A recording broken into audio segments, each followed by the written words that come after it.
sœurs, chers confrères, mesdames et messieurs, au nom du Centre de droit bancaire et financier de l'Université de Genève, je vous souhaite la bienvenue à ce webinaire sur la nouvelle LPD, premier retour d'expérience dans le secteur bancaire. Vous êtes 390 inscrits à vous intéresser à ce sujet d'actualité et permettez-moi de vous rappeler que la protection des données est précisément l'un des 4 sujets phares abordés dans le CAS Digital Finance Law du Centre de droit bancaire et financier. Et j'attire votre attention sur le fait que les inscriptions pour l'année 2024 sont désormais ouvertes. Et c'est d'ailleurs une intervenante du CAS Digital Finance Law qui nous fait aujourd'hui l'honneur de sa présence, Maître Émilie Jacot-Guillermo. Maître Émilie Jacot-Guillermo est avocate au sein de l'étude Lenz-Stellin dans le groupe Technologie et Outsourcing. Elle conseille régulièrement des banques sur des projets informatiques complexes et en matière de protection des données. Elle a auparavant effectué ses études au sein de l'Université de Fribourg et est également titulaire d'un MBA de l'INSEAD. Avant de lui passer la parole, je vous rappelle que vous pouvez poser des questions tout au long de cette présentation dans le Q&A dans Zoom et elle aura l'occasion d'y répondre à la fin de sa présentation. Les slides du webinaire vous seront également envoyés à la fin. Émilie, merci d'être avec nous aujourd'hui et nous nous réjouissons toutes et tous de t'écouter. Merci. Merci Célian et merci à toutes et à tous d'être présents sur votre pause de midi. Je me réjouis de constater qu'il y a encore de l'appétit, sans mauvais jeu de mots, pour ces questions de protection des données. C'est vrai qu'on en a beaucoup parlé déjà l'année passée et au début de cette année avec l'entrée en vigueur de la nouvelle LPD au 1er septembre. L'idée aujourd'hui n'est pas de revenir sur l'ensemble des thématiques LPD qui peuvent concerner les banques. C'est plutôt de faire un premier bilan sur certains points concrets qui sont parfois sources d'interrogation, qui peuvent être des pain points quelque part dans la mise en œuvre de la LPD dans le secteur bancaire. Et je précise que malgré le titre, il faut évidemment être un petit peu modeste.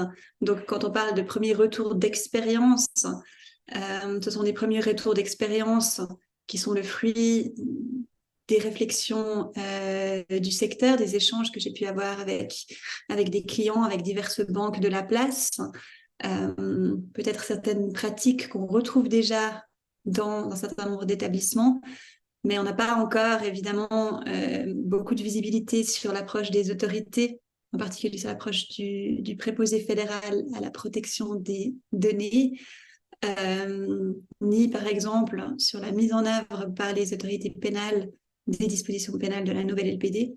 Donc on reste dans une loi qui est toute neuve, qui est entrée en vigueur il y a 2 mois, et j'espère pouvoir aborder aujourd'hui des points qui seront pertinents pour votre pratique.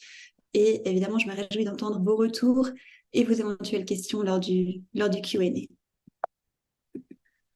Concrètement, j'aimerais aborder 4 thématiques ce midi avec vous.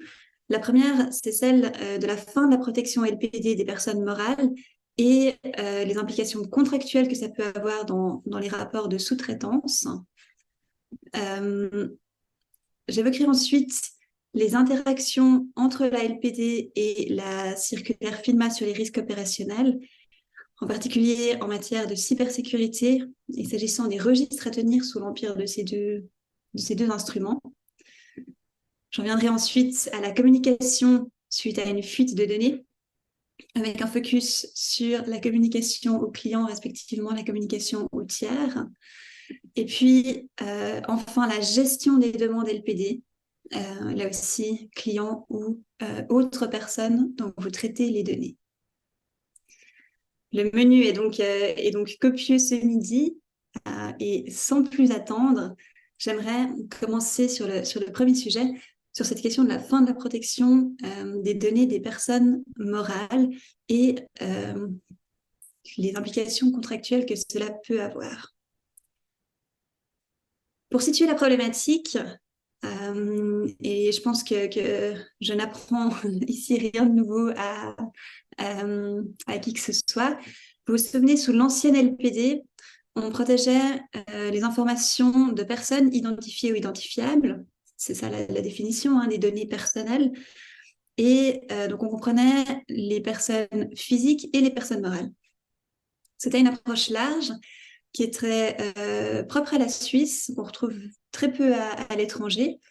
Et ce qui faisait que, s'agissant des CIDs, qui sont précisément des Client Identifying Data, des informations qui permettent l'identification des clients, quelle que soit la nature du client, eh bien, ces CIDs étaient un sous-ensemble des données personnelles, qui regroupait aussi évidemment les données qu'une banque pouvait avoir sur d'autres catégories de personnes, comme des employés, des personnes de contact au sein de prestataires et ce type de choses.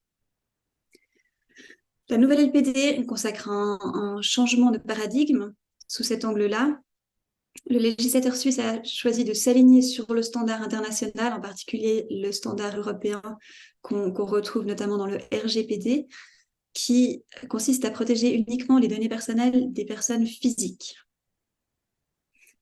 Et qu'est-ce que ça veut dire pour les banques en particulier? Ça veut dire qu'aujourd'hui, vous avez les données d'individus qui sont protégées par la LPD, les données de clients, de tous vos clients, qui sont protégées par le secret bancaire, par certaines obligations réglementaires également. On en parlera notamment s'agissant de la circulaire sur les risques opérationnels. Et on n'a plus un overlap parfait, on a un overlap seulement partiel avec les données de clients personnes physiques qui sont à la fois des données personnelles et des CIDs protégées par les deux, mais en particulier les données, les CIDs de clients personnes morales restent soumises au secret bancaire, mais ne sont plus soumises à la protection des données. Qu'est-ce que ça veut dire dans le cadre particulier des contrats?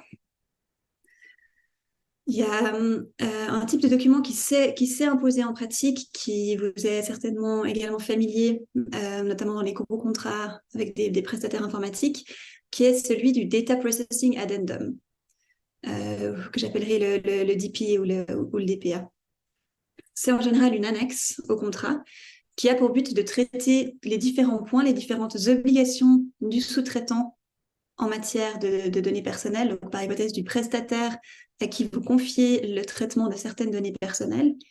Et en général, ces DPA sont calqués sur les exigences européennes, les exigences de l'article 28 RGPD, qui vont un petit peu plus loin que ce qu'on a en droit suisse, qui sont assez détaillées, qui exigeaient en fait tout un catalogue d'engagement de la part du prestataire, notamment le fait qu'il ne traiterait les données que selon les instructions du mandant, par exemple de la banque, que les collaborateurs qui auraient accès aux données personnelles s'engageraient à respecter la confidentialité, certaines limitations en matière de sous-traitance de second rang, donc du recours par le prestataire à ses propres sous-contractants, certains droits d'audit en tant que la gestion des données personnelles sont concernés, certains devoirs d'assistance à la banque, les obligations en matière de mesures de sécurité également, et puis des limites aussi dans ce qui concerne les transferts internationaux de données. Donc, on avait cette base quelque part. Alors, ce que proposent les prestataires n'est pas toujours parfait, mais en général, en tout cas, ça check the box, je dirais, sur les exigences de 28 RGPD. Ensuite, on peut négocier certains points de détail. Et on avait ce socle commun qui protégeait toutes les données personnelles qui allaient être traitées par le prestataire, évidemment pour la banque, en particulier les CIDs. Alors, déjà, selon l'ancienne LPD, ça ne réglait pas tous nos problèmes en matière de secret bancaire. Il y avait des clauses supplémentaires qu'on aimait bien faire figurer, en général, qu'on négociait dans le cadre du corps du contrat. On demandait par exemple au prestataire de reconnaître qu'il avait qualité de mandataire selon l'article 47 LB. On pouvait avoir des exigences accrues en matière de sélection des collaborateurs qui auraient accès au CID, notamment background checks. Souvent, on voulait être plus strict qu'en matière de LPD sur les transferts internationaux, puisqu'au niveau LPD, on peut librement transférer les données à l'étranger quand le pays offre une protection des données équivalente, en particulier dans l'espace économique européen, tandis qu'évidemment, s'agissant du secret bancaire, tout transfert hors de Suisse peut être délicat, en tout cas si vous n'avez pas une renonciation au secret bancaire dans vos conditions générales ou dans le reste de votre documentation client.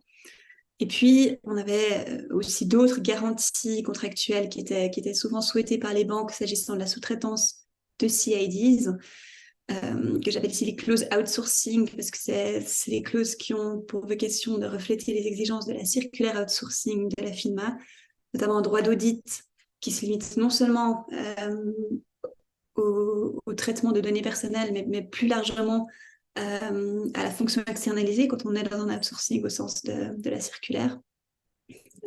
Pareil pour les règles en matière de sous-traitance, non seulement les personnes qui ont accès à des données personnelles, mais potentiellement plus généralement le recours à des sous-contractants. Cela étant, comme nos CIDs étaient toutes des données personnelles, on avait déjà le socle de base du Data Processing Addendum avec peut-être les points de détail qu'on renégociait. Aujourd'hui, par défaut, évidemment, il faut toujours aller lire un petit peu les petits caractères, mais en général, ces Data Processing Addendum, ils sont rédigés de telle façon qu'ils s'appliquent aux données personnelles au sens de la loi. Et donc, si on regarde la question des CID, si on s'appliquait aux données personnelles de clients personnes physiques et plus à celles des clients personnes morales. Et donc, tout ce régime qu'on avait ici dans le DPA, il ne s'applique plus à vos clients personnes morales par défaut. Comment est-ce qu'on règle la problématique? Eh bien, dans certains cas, on peut essayer d'appliquer quand même le Data Processing Addendum en prévoyant dans le corps du contrat ou dans la définition des données personnelles dans le DPA que il y a aussi que ces mêmes obligations s'appliquent pour tout traitement de CIDs, y compris de CIDs de personnes morales, ou prévoir que le DPA s'applique par analogie s'agissant du traitement de CIDs de personnes morales. C'est pas toujours quelque chose qui est bien accueilli par les prestataires parce que voilà, surtout les prestataires internationaux, ils comprennent bien la problématique s'agissant des données personnelles, ils connaissent le RGPD, ils sont organisés souvent au niveau du groupe quand il s'agit de gros prestataires qui opèrent au niveau international pour gérer la sous-traitance en conformité avec le RGPD. Mais quand tout à coup on dit c'est non seulement les données personnelles mais quelque chose de plus large, c'est souvent des discussions relativement difficiles. Donc, si on n'arrive pas à obtenir d'appliquer pleinement les obligations du Data Processing Addendum aux CIDs, on tombe dans des solutions de repli. On peut avoir des clauses un peu plus ambiguës, du type voilà, de dire que le prestataire doit protéger au moins de façon aussi stricte que les données personnelles les CIDs. Quant à savoir ce qui est vraiment fait ensuite par le prestataire, c'est évidemment une question encore distincte. Ou bien là, carrément, on tombe, enfin, quelque part, on admet qu'aujourd'hui, il y a une dichotomie, que les CIDs et les données personnelles ne se recoupent plus complètement. Et donc, on travaille à une clause dans le contrat sur les CIDs, sur le secret bancaire, qui soit complète, où on va essayer, dans la mesure du possible, dans la mesure où on le juge pertinent, de reprendre, de recréer ces garanties contractuelles qu'on avait par le passé déjà via le Data Processing Addendum.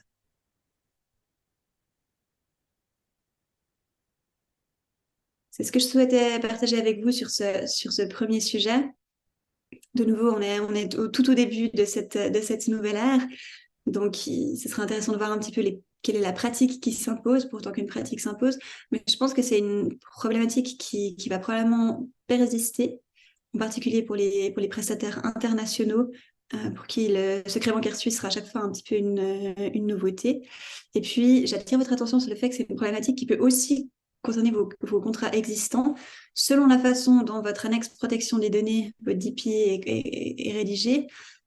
Si la vocation va s'appliquer aux données personnelles au sens de la LPD ou du RGPD tel que modifié au fil du temps, eh bien aujourd'hui, si c'est un renvoi dynamique à la définition légale actuelle, c'est celle qu'on a là en bas, elle ne couvre pas tous les CIDs. Ça vaut la peine peut-être de retourner voir vos contrats existants avec vos prestataires clés.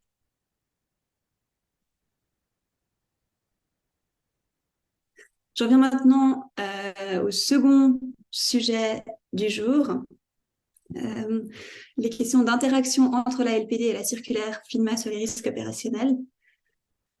On a évidemment une certaine proximité entre les thématiques traitées par la LPD et la circulaire. On a aussi une convergence des calendriers, puisque la LPD est entrée en vigueur au 1er septembre. La circulaire entre en vigueur le 1er janvier qui vient. Certains points sont encore sujets à un délai transitoire, mais pour la plupart, ça entre en vigueur au 1er janvier. Et donc, souvent, on a les mêmes équipes au sein des banques qui travaillent sur ces deux projets, qui se rendent compte qu'on se pose un petit peu les mêmes questions et fréquemment un souhait de traiter, en fait, les exigences LPD et les exigences de la circulaire risque opérationnel de la même façon, en tout cas dans le cadre d'une réflexion commune. J'aimerais réfléchir à cette question-là sur 2 points aujourd'hui, celui de la cybersécurité et celui plus spécifique de la documentation, notamment la tenue de registres sous l'angle de ces 2 instruments. Je pense que pour situer un petit peu la réflexion, c'est intéressant d'avoir à l'esprit ce qu'on évoquait sur la thématique précédente, c'est-à-dire les différences de périmètre. La LPD protège les données personnelles, comme on l'évoquait, données de personnes physiques désormais. La circulaire, elle, se rattache notamment à la notion de données critiques, qui englobe les CIDs, toutes les CIDs, y compris personnes morales, mais qui est plus large, donc qui peut aussi comprendre des informations qui sont essentielles à la marche des affaires de la banque, notamment des informations sur la marche sur l'état des marchés financiers, le prix des instruments, ou d'autres informations vraiment sur l'organisation de la banque elle-même, qui ne sont pas du tout des données personnelles, qui ne sont pas non plus des CIDs. Donc, on a des périmètres différents et de façon, je pense, très, très, très importante, on a un but qui est distinct. La LPD a pour but de protéger les personnes dont vous traitez les données, de protéger leurs droits de la personnalité. La circulaire a pour but essentiellement de protéger la banque, respectivement de l'obliger à gérer ses risques opérationnels, donc risque de dommages ou risques sur le plan réglementaire. Cela étant dit, il y a effectivement un certain nombre de thématiques communes et d'exigences qui sont similaires. Donc, si on se penche sur la question de la cybersécurité, en matière de protection des données, la LPD vous dit que vous devez prendre des mesures techniques et organisationnelles appropriées pour protéger les données personnelles. Cette obligation devait être concrétisée dans l'ordonnance et malheureusement, l'ordonnance reste extrêmement générale, ce qui est à mon avis très problématique selon du principe de la légalité, ce d'autant que le fait de ne volontairement pas prendre des mesures de sécurité suffisantes constitue aujourd'hui une infraction pénale à la LPD.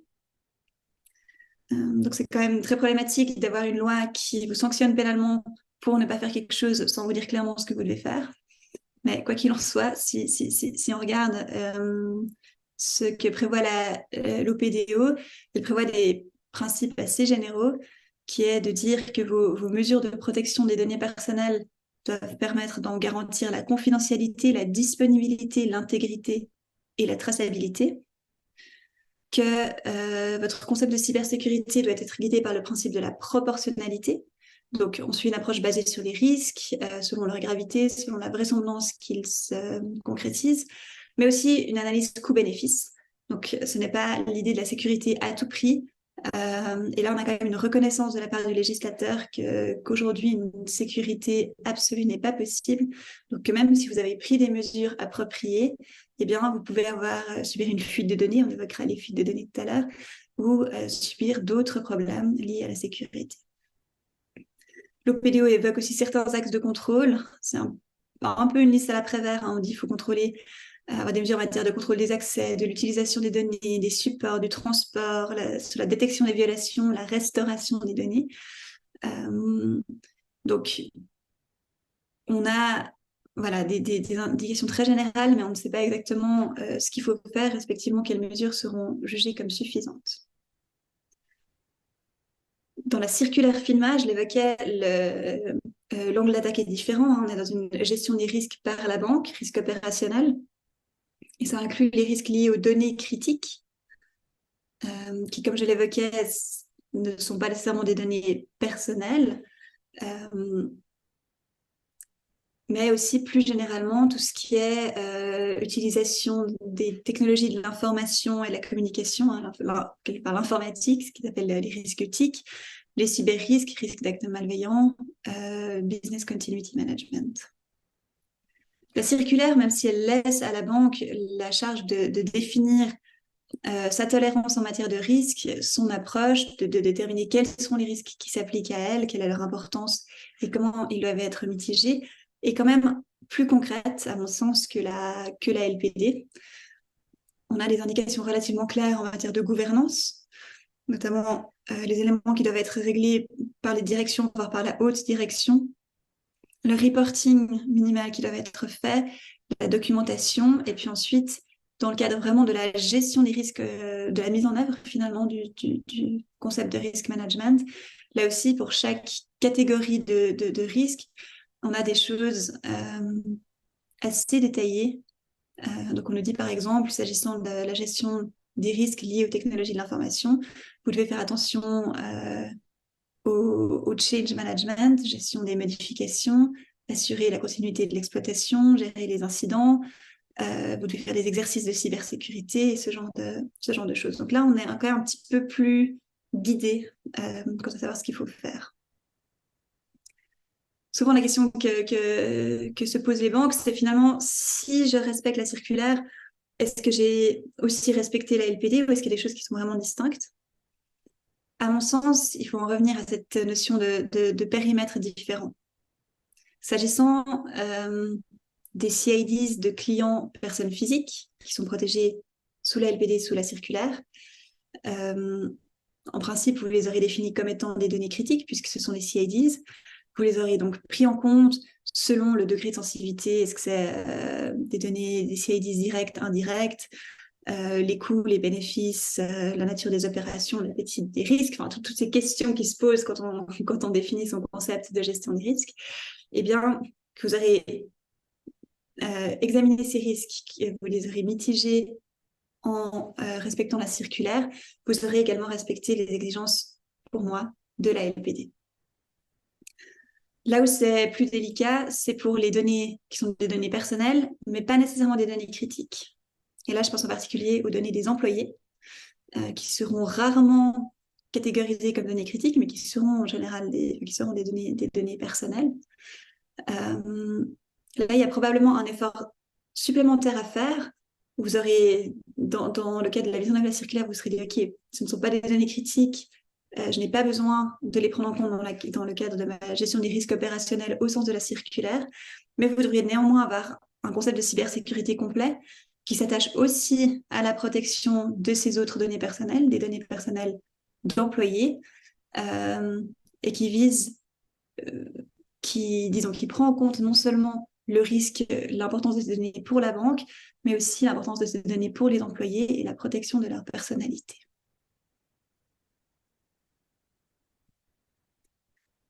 Le second sujet qui interpelle beaucoup s'agissant de l'interaction entre la LPD et la circulaire, c'est celui des obligations de tenue d'inventaire ou de registre qu'on retrouve dans les deux instruments.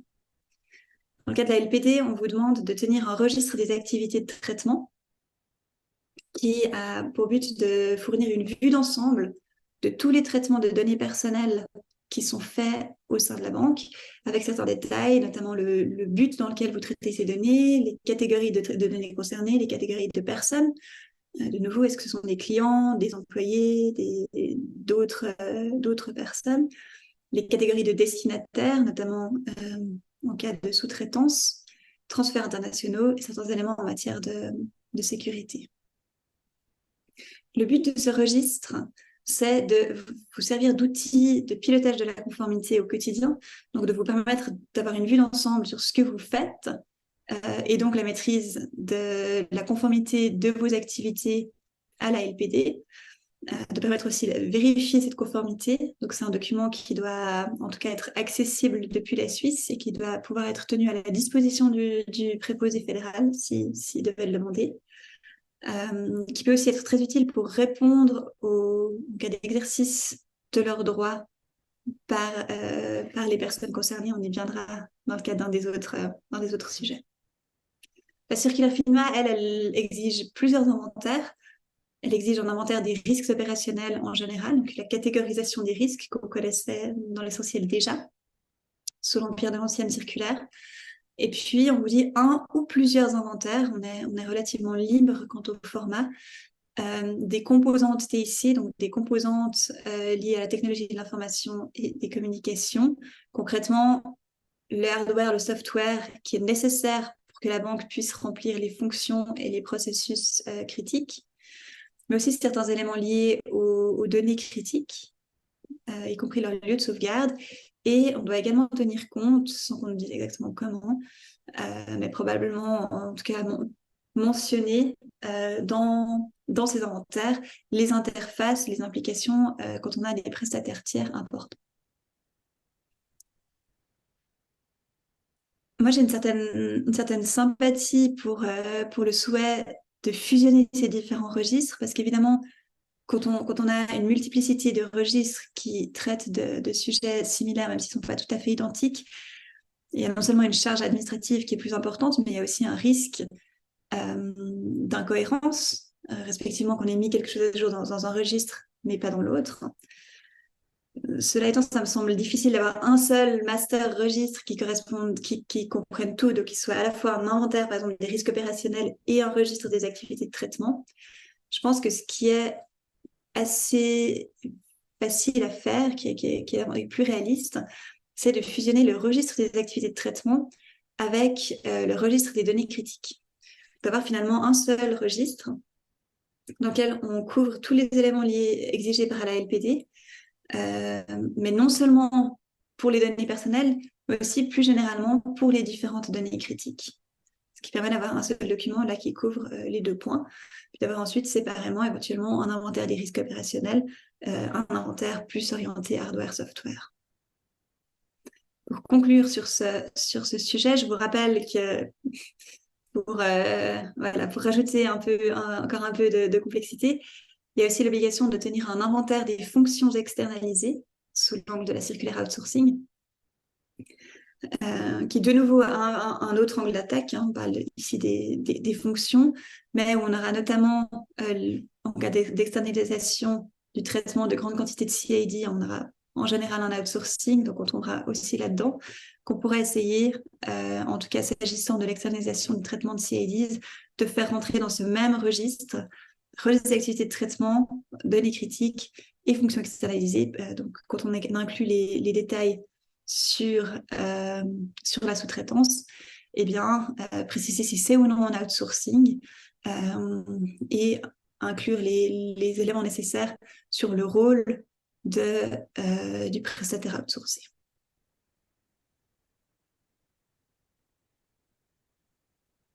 Je vous laisse une minute pour reprendre votre souffle. Et puis, je passe au prochain sujet. Communication suite à une fuite de données, en particulier communication aux clients et aux tiers. Pour situer la problématique, je vous rappellerai brièvement que la LPD consacre cette nouvelle notion de violation de la sécurité des données, qu'on appelle souvent un data breach en langage courant, qui est pas limité aux cyberattaques, qui est une notion assez large, qui recoupe toute perte, toute modification, tout effacement accidentel ou illicite. Ça peut être quelque chose qui est effectivement du fait de pirates, de tiers mal intentionnés, mais aussi qui peut être du fait de collaborateurs, qui peut résulter d'une négligence, quelque chose comme un support de données, en tout cas de données non cryptées qui serait perdu, d'un email avec des données personnelles envoyées aux mauvais destinataires, etc. Donc, on a cette notion de violation de la sécurité des données qui est assez large, qui, si une telle violation se produit, a un certain nombre de conséquences, en particulier les obligations de notification. C'est le second point ici sur la slide. On doit notifier le préposé aussi vite que possible, pas de délai précis, si on a une violation de la sécurité des données qui cause un risque élevé pour les personnes concernées. On peut avoir des obligations de notification à la FINMA, là aussi sur la base de sur la base évidemment de l'obligation générale de reporting de 29L FINMA, plus la circulaire risque opérationnel qui correspond en fait déjà à ce qu'on avait dans la communication FINMA 2005-2020, qui est plus précise quant aux éléments à donner. Donc, cyberattaque importante, on doit faire un premier reporting dans les 24 heures, là c'est très strict, puis 72. Autres incidents liés au TIC ou bien autres atteintes aux données critiques, reporting à la FINMA dès que possible. De nouveau, on est dans ces cas où on n'a pas un overlap complet. Le critère pour le reporting à la FINMA n'est pas une fuite de données personnelles, mais il y a un certain nombre de scénarios où on remplira quelque part toutes les cases. Il faudra faire le reporting au préposé et à la FINMA. Selon la LPD, vous devez faire un reporting aux personnes concernées, donc vous devez informer les personnes impactées par la fuite de données, pour autant que ce soit nécessaire pour leur protection. C'est un critère qui est propre au droit suisse, qui ne reprend pas le critère du RGPD, qui lui en restait à la notion de risque élevé. Ici, on doit vraiment se demander, est-ce que la personne doit faire quelque chose pour se protéger? Et ce sera généralement le cas s'agissant de la fuite de données bancaires, puisqu'elle comporte évidemment un risque accru d'usurpation d'identité ou de fraude. Mais ça peut être aussi une fuite de données qui, en tant que telle, ne sont pas particulièrement sensibles, comme des coordonnées d'utilisateurs, username, password, où on a besoin d'informer la personne pour qu'elle puisse, par hypothèse, changer son mot de passe et éviter que des personnes mal intentionnées aient accès à son compte, à ses logins. Très brièvement, je souligne qu'on n'est pas au bout de nos peines s'agissant des notifications dans le cadre de fuite de données, puisqu'on a le nouvel article 74B de la loi fédérale sur la sécurité d'information dans la Confédération qui oblige les organes fédéraux et certains opérateurs d'infrastructures critiques, y compris les banques, de notifier le Centre national pour la cybersécurité. Cette nouvelle obligation a été adoptée par le Parlement. Le délai référendaire court encore. On n'a pas de date pour son entrée en vigueur, mais il faut s'attendre à ce qu'on ait à l'avenir encore un troisième interlocuteur parmi les autorités au-delà du préposé fédéral et de la FINMA, le Centre national pour la cybersécurité. Évidemment, l'histoire ne s'arrête pas au niveau de la notification. Si vous avez eu une violation de la sécurité des données, il y a un certain nombre de mesures à prendre. Vous allez devoir analyser les causes de cette violation, prendre éventuellement des mesures de remédiation ou d'amélioration de votre concept de cybersécurité. Au niveau LPD, vous avez de nouveau une obligation de documentation tenue d'un registre, donc garder trace des violations de la sécurité des données qui se sont produites au cours des 2 dernières années. Et puis, quand on est dans les scénarios qui doivent être reportés à la FINMA, on doit faire un reporting ultérieur. Donc, tenir la FINMA informée de vos analyses, des causes qui ont été identifiées pour la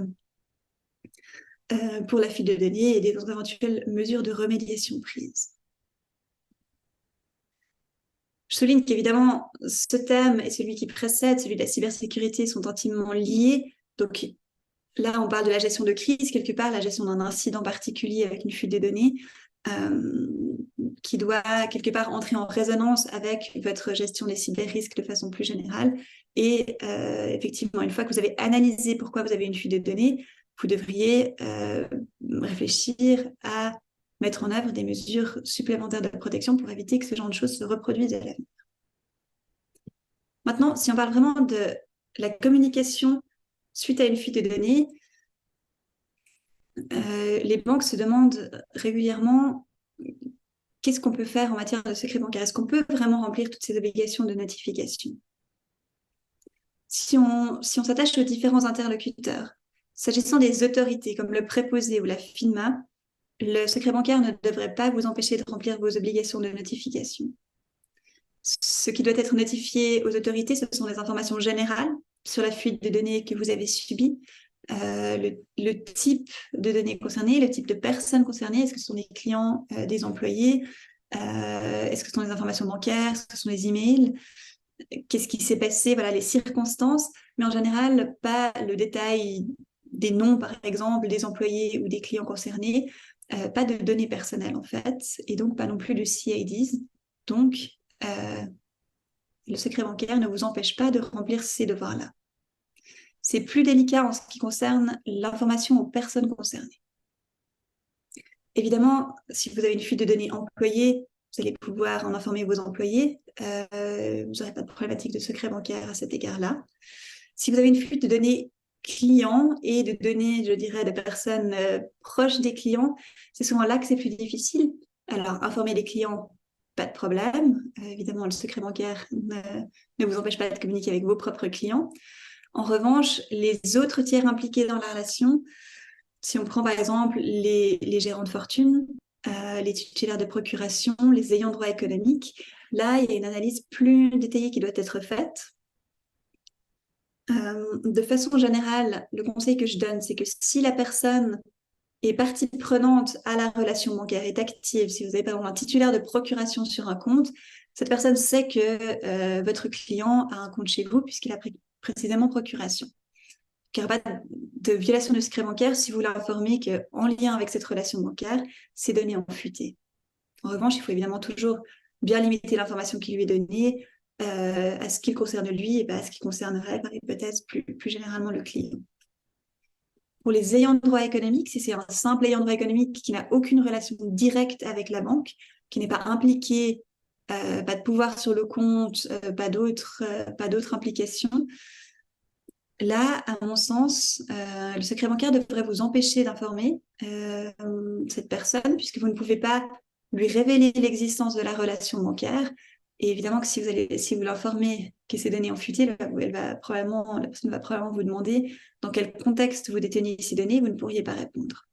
Donc, dans ces cas-là, dans le cas d'un tiers qui n'a aucune relation directe avec la banque, qui n'est pas partie prenante à la relation bancaire, comme un ayant droit économique, en principe, pas de communication et le secret bancaire vous permet de justifier une exception par rapport à vos obligations standards en matière de protection des données.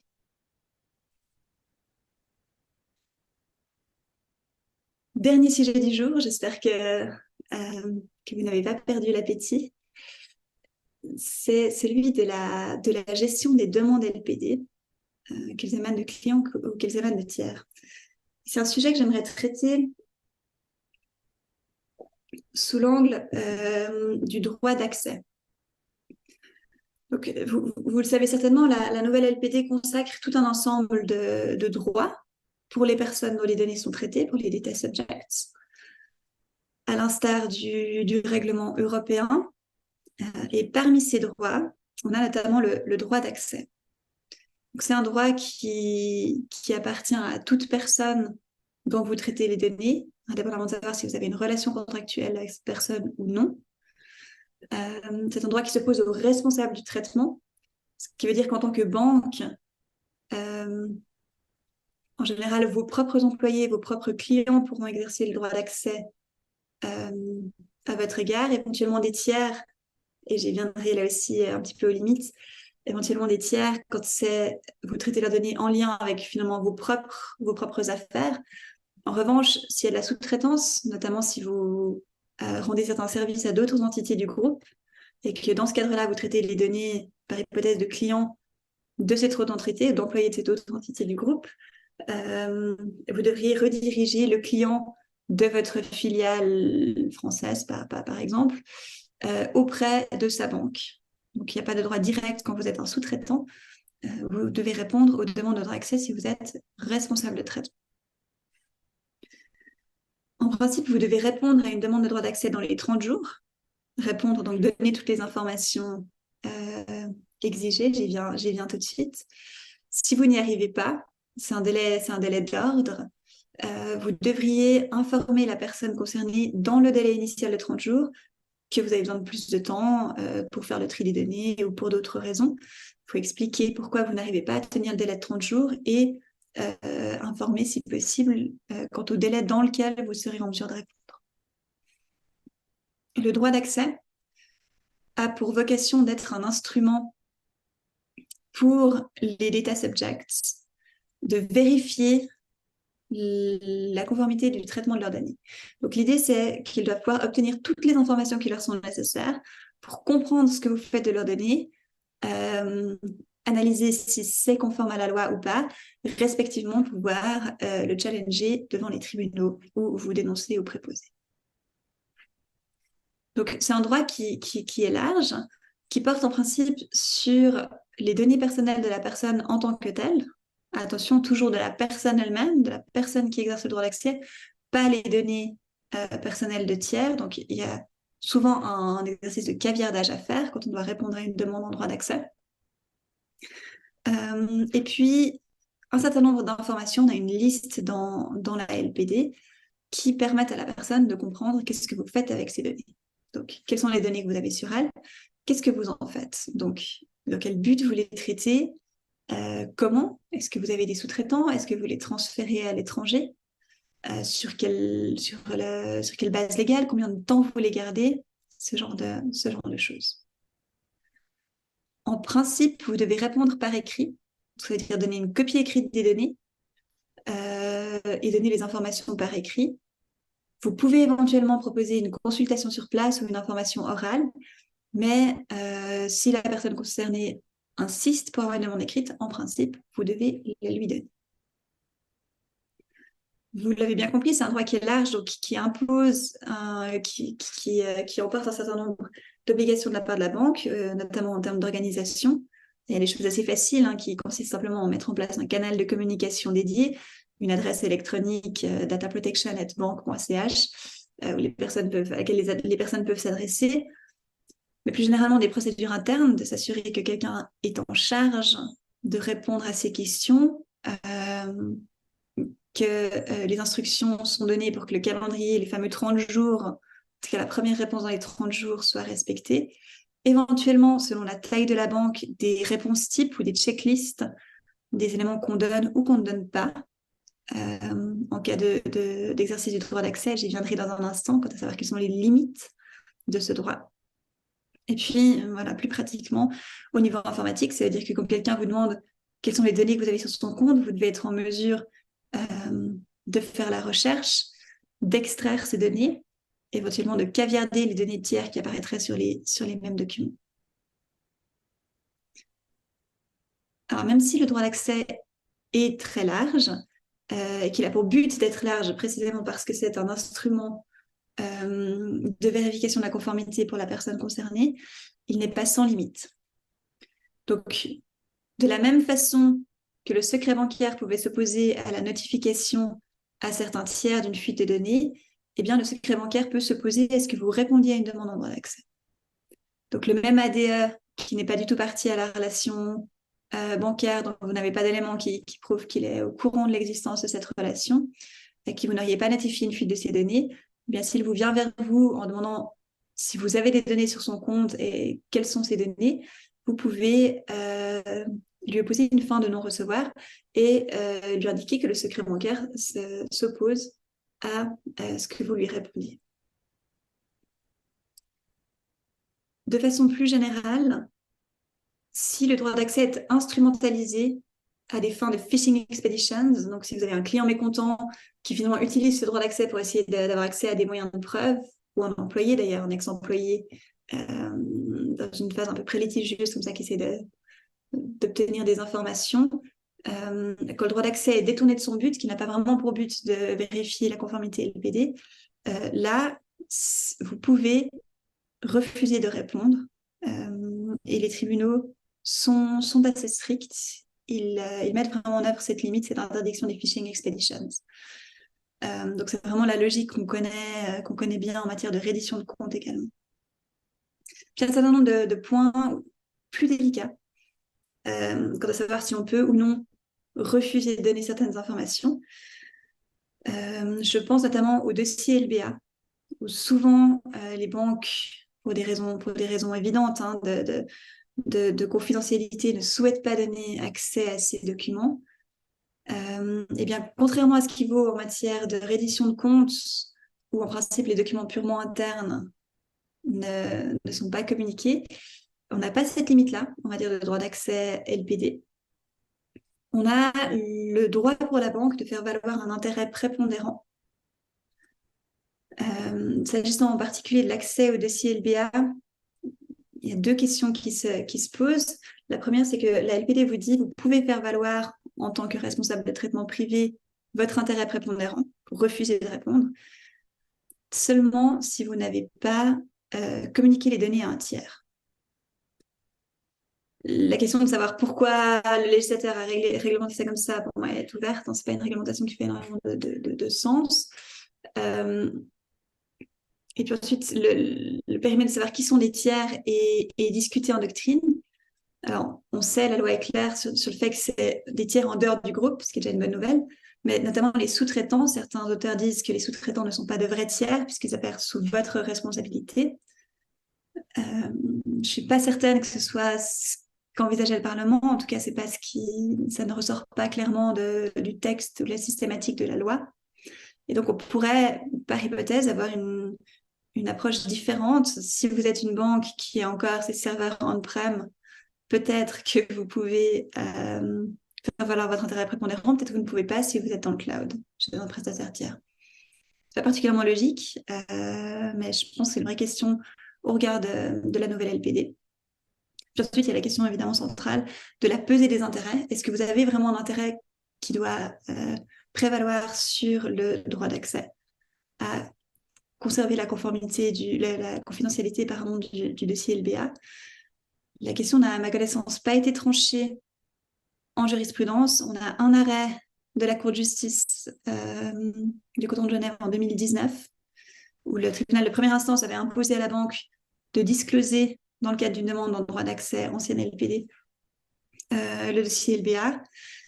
Le principe n'était plus disputé en tant que tel devant la Cour de justice, mais il s'agissait de savoir justement les modalités, est-ce qu'on pouvait imposer au client de seulement le consulter à la banque ou est-ce qu'on devait donner une copie. Puis la Cour de justice a tranché qu'il fallait donner une copie, qu'il n'y avait finalement pas d'intérêt prépondérant à demander que la personne vienne consulter sur place. Donc a priori, plutôt, en tout cas au niveau genevois, une position qui fait prévaloir le droit d'accès sur la confidentialité du dossier KYC pour la banque. Là où c'est très clair, en revanche, que vous ne devez pas, respectivement, ne pouvez pas informer la personne qui exercerait un droit d'accès, c'est les communications LBA. Donc, si vous avez fait une notification MROS ou si vous avez notifié les autorités pénales, là, vous ne devez pas en informer le client, même si c'est quelque part, c'est quand même un traitement de données personnelles, et le client doit aller exercer son droit d'accès auprès du MROS. C'est le nouvel article 34 LBA qui le prévoit. Je vois que l'heure tourne. Ce sont là les différents points que je souhaitais évoquer avec vous. Je vois qu'il y a déjà quelques questions dans le Q&A. Je me réjouis d'y répondre. Et puis, comme l'évoquait Célian, vous aurez donc copie du support de présentation cet après-midi. Et vous y trouverez également mes coordonnées si vous souhaitez me contacter directement. Je vous remercie beaucoup pour votre attention. Donc, au nom du Centre de droit bancaire et financier, je te remercie infiniment de cette excellente présentation. Chers participants, j'espère que maintenant vous avez mieux compris ces premiers retours d'expérience sur la nouvelle loi sur la protection des données dans le secteur bancaire et financier. Et je me permets de vous informer en exclusivité que nous allons tenir un webinaire dans un mois, à nouveau le jeudi 7 décembre 2023, à nouveau durant la pause de midi de 12h30 à 13h30. Et cette fois, ce webinaire portera sur la loi sur les services financiers. Premier audit, première expérience. Il sera modéré par le professeur Luc Thévenot avec maître Philippe Fischer et madame Séverine Richard qui discuteront de différentes questions fréquentes dans la pratique, des questions de classification, de suitability, de remise du KID ou encore de crédit lombard. Nous espérons vous y revoir. Et en attendant, je vous souhaite une très belle après-midi. Merci encore de votre participation, des nombreuses questions que vous avez posées. Les slides du webinaire ainsi que l'enregistrement vous seront envoyés tout bientôt. Et je vous souhaite une très belle après-midi. Merci encore, Émilie. Merci à toutes et à tous. Au revoir.